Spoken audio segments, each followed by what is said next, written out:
রাসূল পাক সাল্লাল্লাহু আলাইহি ওয়াসাল্লামের সাহাবী খাদিমুর রাসূল হযরত আনাস রাদিয়াল্লাহু তাআলা আনহু থেকে বর্ণিত, তিনি বলেন যে রাসূল পাক সাল্লাল্লাহু আলাইহি ওয়াসাল্লাম যখন রজব মাসে চাঁদ দেখতেন তখন তিনি পড়তেন, আল্লাহুম্মা বারিক লানা ফি রজব ওয়া শাবান ওয়া বাল্লিগনা রমাদান। হে আল্লাহ, তুমি রজব এবং শাবানের বারাকা দান করো এবং আমাদের হায়াত রমজান পর্যন্ত পৌঁছে দাও। রাসূল পাক সাল্লাল্লাহু আলাইহি ওয়াসাল্লামের আমল ছিল যখন রজব চাঁদ দেখতেন তিনি এই দোয়া পড়তেন, সাহাবায়ে কেরামকে শিক্ষা দিতেন। সুতরাং আরবি 12টি মাসের মধ্যে অন্যতম একটি মাস হচ্ছে রজব মাস। কারণ যে মাসে রাসূল পাক সাল্লাল্লাহু আলাইহি ওয়াসাল্লামের মেরাজ শরীফ অনুষ্ঠিত হয়েছিল, আল্লাহ রাব্বুল আলামিন রজব মাসকে প্রিয় মাস, শ্রেষ্ঠ মাস, ফজিলতপূর্ণ মাস আল্লাহ রাব্বুল আলামিন 10 পারা সূরা তাওবার 36 নং আয়াতের মধ্যে ইরশাদ করেন, ইন্না ইদ্দাতাশ শুহুর ইনদাল্লাহি 12 শাহরা ফি কিতাবিল্লাহি ইয়াওমা খালাকাস সামাওয়াতি ওয়াল আরদ মিনহা আরবাআতুন হুরুম। ইন্না ইদ্দাতাশ শুহুর ইনদাল্লাহি 12 শাহরা, পৃথিবীর সৃষ্টির সূচনা থেকে আল্লাহর বিধানে মাস হচ্ছে 12 শাহরা, 12টি। মিনহা আরবাআতুন হুরুম, আর এই 12টি মাসের মধ্যে শ্রেষ্ঠ মাস, সম্মানী মাস হচ্ছে 4টি মাস। মিনহা আরবাআতুন হুরুম, এই কোন 4 মাস?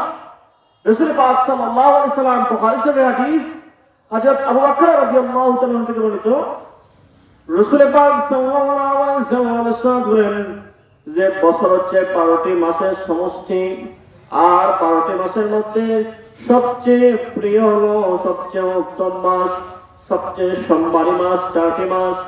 এই 4টি মাস হলো জিলকদ, জিলহজ, মুহররম, আর চতুর্থ মাস হলো রজব মাস। সুবহানাল্লাহ। সুতরাং এই মাস হচ্ছে শ্রেষ্ঠ মাস, রজব মাস শ্রেষ্ঠ মাস, এবাদতের মাস।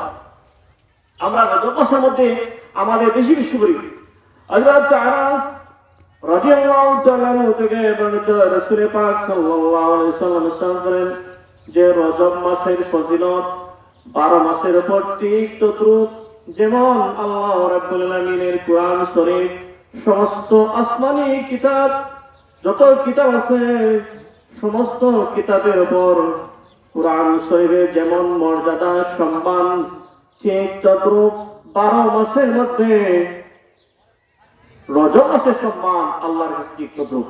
আর শাবানের সম্মান হচ্ছে, আমি রাসূলুল্লাহ সাল্লাল্লাহু আলাইহি ওয়াসাল্লামের সম্মান মর্যাদা যেমন অন্যান্য নবীর রাসূলের উপর যেরূপ ঠিক তদ্রুপ শাবানের সম্মান অন্যান্য মাসের উপর তদ্রুপ।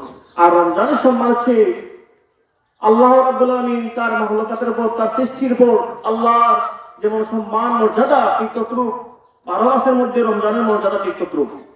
আবার অপর হাদিসে রাসূল পাক সাল্লাল্লাহু আলাইহি ওয়াসাল্লাম ইরশাদ করেন যে রজবুল শাহরুল্লাহ ওয়া শাবানু শাহরি, রজব মাস আল্লাহর মাস, আর শাবান মাস আমি নবীর মাস, আর রমজান মাস আমার উম্মতের মাস। সুবহানাল্লাহ।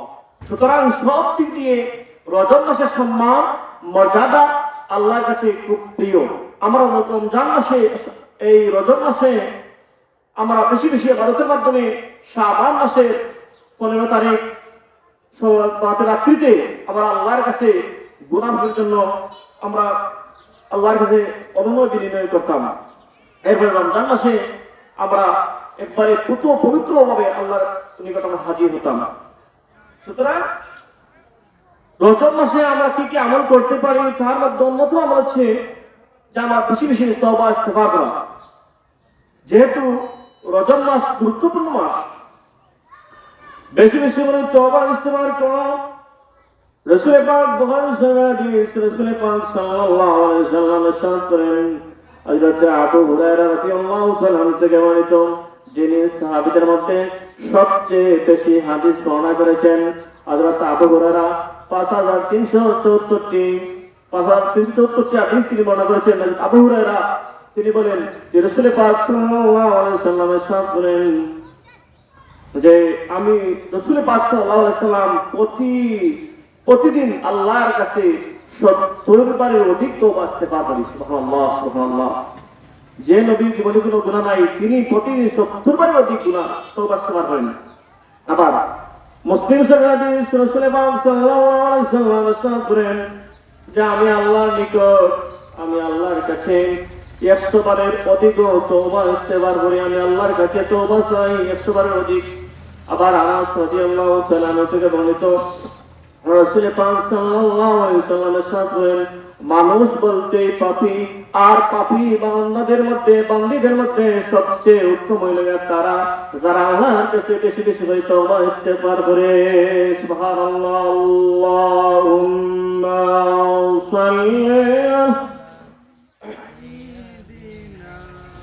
মাওলানা মুহাম্মাদ ওয়া আলা মাওলানা মদিনার রওজার পাশে কোথায় আশিক দরাই রে, রওজা পাকে সালাম দিয়ে মনের আশা পুরাই রে। আল্লাহুম্মা সাল্লি আলা